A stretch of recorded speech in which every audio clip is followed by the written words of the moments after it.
The House of Representatives in the United States will later today vote on a resolution appointing impeachment managers who will make the case against U.S. President Donald Trump when the articles of impeachment reach the Senate. At the center of the matter are charges that Trump abused his power by soliciting interference from a foreign power in the 2020 election and his obstruction of Congress when the impeachment inquiry was underway in the House. All this as Democrats continue to push for new witnesses to be called in the Senate trial that, while unlikely given the Republican majority in the upper house, has the power to remove the president from office.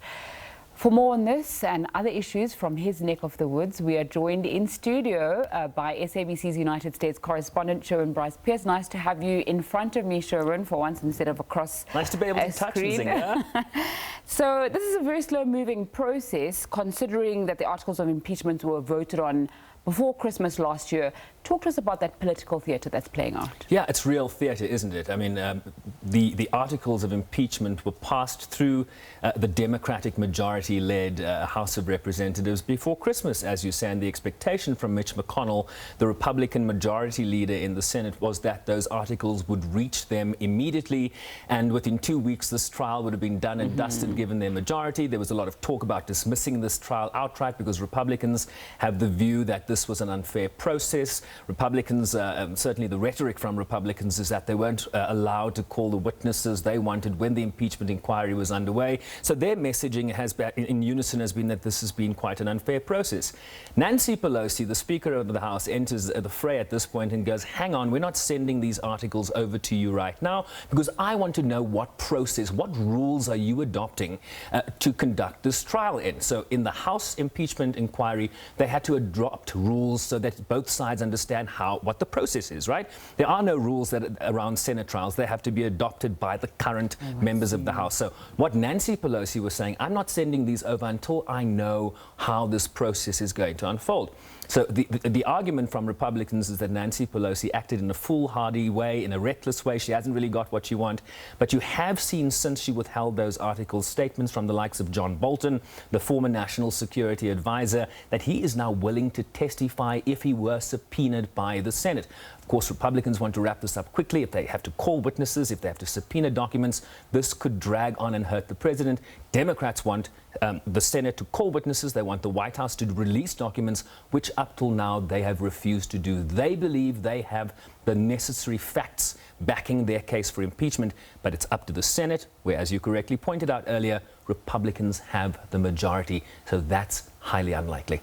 Talk us more through how an impeachment trial would work, and what are these managers that need to be voted on or allocated today? Right, so there's a process in the House of Representatives today where Nancy Pelosi is going to name however many impeachment managers, essentially the people that will go from the House, essentially legislators, who will then go to the Senate and prosecute the case that comes from the House. So it's a prosecutorial role. Remember, Senate impeachment is a political process. It's different from a criminal justice process. So the rules are a little different. You send over lawmakers from the House to go prosecute. The president then, from the White House perspective, has his legal counsel. He will also have impeachment managers that will defend him in front of the jurors, who are essentially the members of the Senate, the 100 members of the Senate. Presiding over this process is the Chief Justice of the United States Supreme Court, John Roberts.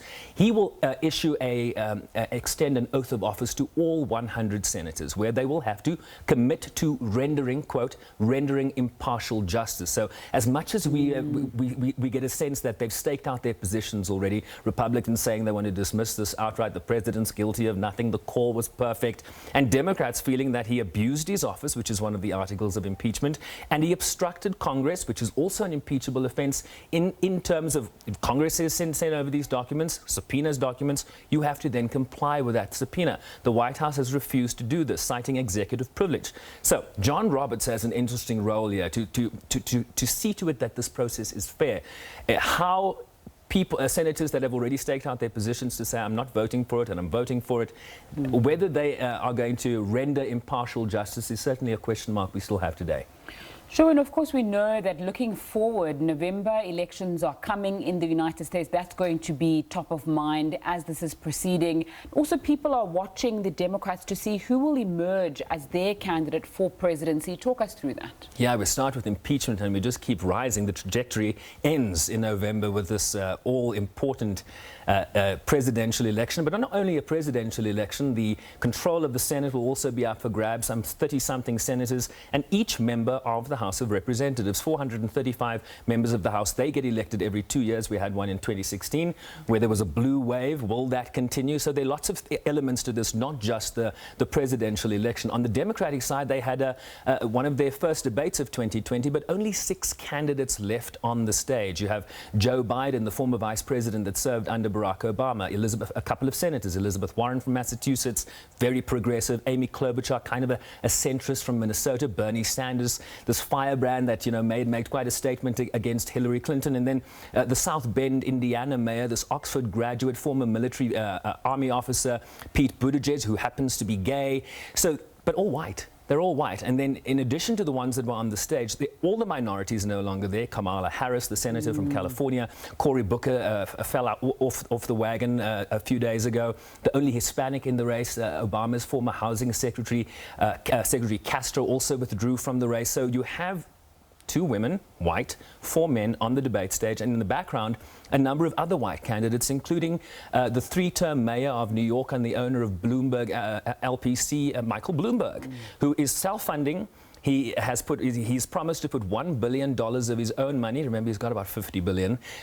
Self-funding, $1 billion. So what's one, right? $1 billion. But what Michael Bloomberg has said, and this is very important, he has said whether he's the candidate or not, he is building a national infrastructure to back him initially in the primaries. But if he's not the candidate, to then back who is the eventual Democratic nominee. Why?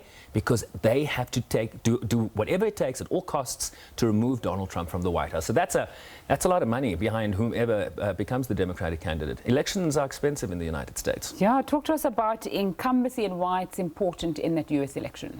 Well, you have the office of the president. You have the bully pulpit, as it were.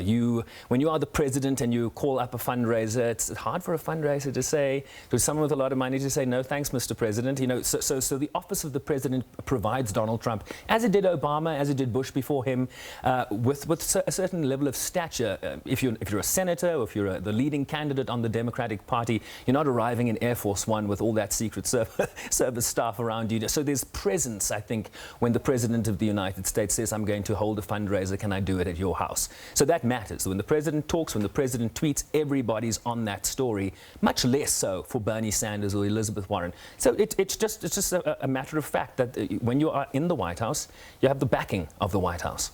Sherwin, Bryce-Pease, our SABC News US correspondent, joining me in studio there. Those were news headlines. Your market news coming up after a short break with